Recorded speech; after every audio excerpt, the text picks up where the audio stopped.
So I always thought that August, our 8th month of the year, as we usher it in, is a great time in the world of sports. Why? So much going on, yet so much on deck, on the horizon, so to speak.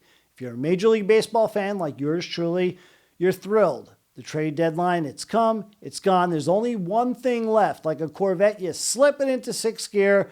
It's time for the stretch, the pennant chase. I am hoping my New York Yankees have some magic this October. Who knows? For the first time in years, the NFL season, it's on the horizon, and I have genuine optimism surrounding my New York Giants. They have a new coach. I'm hoping, my fingers are crossed, you can see them, my toes are crossed, you can't see them, that translates to lots of W's this fall into the winter for Big Blue, and maybe they're sniffing around the Super Bowl. You never know in the NFL. It's simple these days. You can go from worst to first as quick as you can say Harbaugh. Arizona State and my Sun Devils. Well, a couple of years ago, they were this close to placing the national championship game. They lost in the semifinal to Texas, an epic loss that will stick with me forever.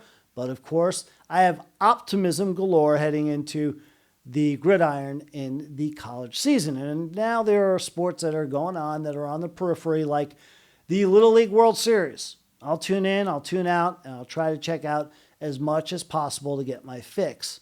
When it comes to the WNBA, for like the 7th straight August, the WNBA is in the news for all the wrong reasons. Now, I've always been a supporter of the league.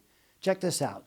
Back in 1997, June 22nd, I went to the first ever WNBA game in their inaugural season in Phoenix. It was the Phoenix Mercury taking on the Charlotte Sting. I was a young intern fresh out of broadcast school at ASU, the Walter Cronkite School of Telecommunications. There you see it. It's now in West Phoenix, no longer in Tempe. Story for another day.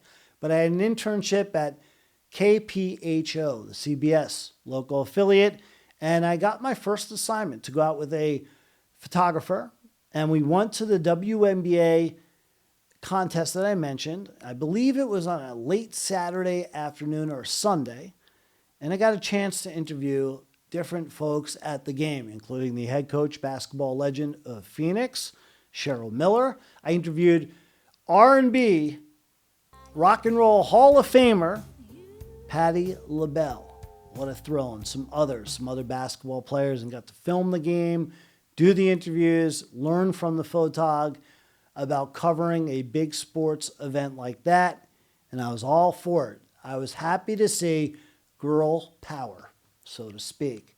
Women's sports at their best. They finally had their own league backed by the NBA. It was all about hooping. Nowadays, what's it about? A politically left-wing driven league that somehow is against women's rights in sports. Look what this pioneer right here, Sophie Cunningham, is doing. Sticking up for women's rights in sports. They're giving her nothing but a hard time. The owner, co-owner of the team, the Seattle Storm, she chastised, made teenage girls cry that were supporting women's rights and Sophie Cunningham courtside about a week ago.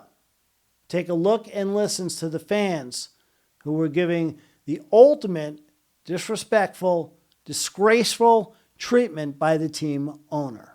So we love Sophie. Thank you, Sophie, for speaking up. We were holding on, just watching the game. We were being super respectful. We were just holding our signs and cheering for both teams. And this lady, older lady, comes up to us. At first, I think she's going to be nice. And then she asked, like, what are you guys doing? Something like that. And then it was like, Jesus loves everyone. That's what she told us. And I was like, oh, I know. She's like, oh, I hope Jesus can forgive you for what sin you've done. And like something like that. And then she told us that we were effing insane.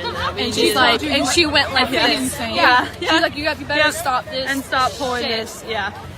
How about that? They also were chastised by fans. You see the fans there giving them a hard time.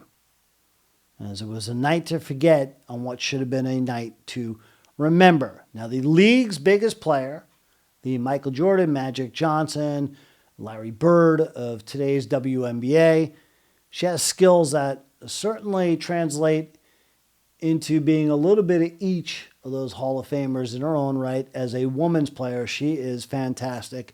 Caitlin Clark, Night in and night out, she gets butchered. She takes a beating. The league does absolutely nothing about it. Why? Well, look at the color of the skin. Enough said. It is a divisive, creepy league. Like I said, politically driven. And it's too bad. It shouldn't be about politics. Shouldn't be about color of skin. It should be about supporting women's sports. Supporting basketball and the fundamentals.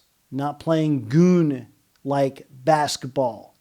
Taking personal shots and turning the other way. The politics need to be thrown away. It should be about hooping and supporting the girls and women's sports down the line, nothing else. Shame on you, WNBA. You're in the news for all the wrong reasons. It should be only about basketball.